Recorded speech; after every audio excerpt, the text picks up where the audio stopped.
So I want to do a quick clarification point. How does earning links and the approach that you all take, how does that compare to the concept of digital PR? Do you all see that as similar or the same kind of approach? Yeah, great question. So I have to caveat that Stacker is a unique model. So I'll talk about that and then talk about just generally the difference between digital PR and this kind of link building. Stacker, so the reason I was at an agency and they did digital PR, meaning digital PR can mean a lot of things. Let's just say that. It's a broad umbrella. It's Right. literally PR earning online. And a lot of the ways people do that is by trying to get their brand mentioned in the media. So the overlap with SEO is more top of the funnel. SEO, when you're trying to earn links, it's not going to be or if you're trying to earn media, you're not going to be talking about your brand. The media doesn't care. If you're trying to earn it, they don't want to hear about you. They're going to think it's an ad and they're going to be like, give us money if you want to do that. We're not going to talk about it for free. So digital PR and SEO overlap in that more top of the funnel tangential content realm where you create something really interesting.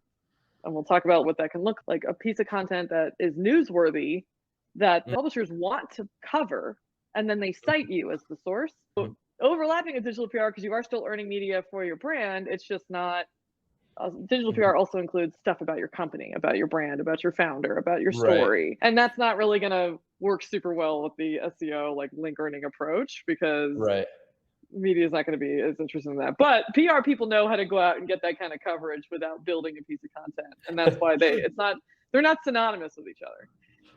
But so I was in that world, and then Stacker approached me and they're like, oh, we have a newswire. We don't pitch things.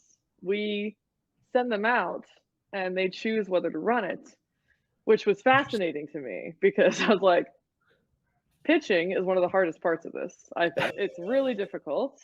And that's why people skip it, because it's annoying a lot of the time. And it's not immediate. You don't get the instant gratification.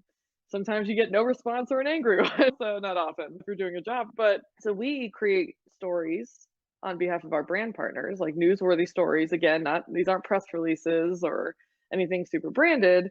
We'll create a piece of content on their behalf, and then we send it out through the newswire. And nobody has an obligation to run it. They all just choose to. So it's still earned, but it's a different mechanism to create something and distribute it.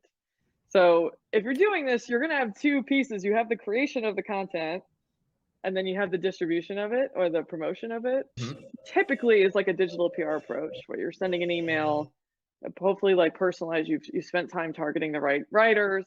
You explain what it is about it that is interesting to them and their audience. And then we have the syndication distribution style that's a little bit different, where Stacker started as a newswire. That's why they can do this, because they built trust with these publications.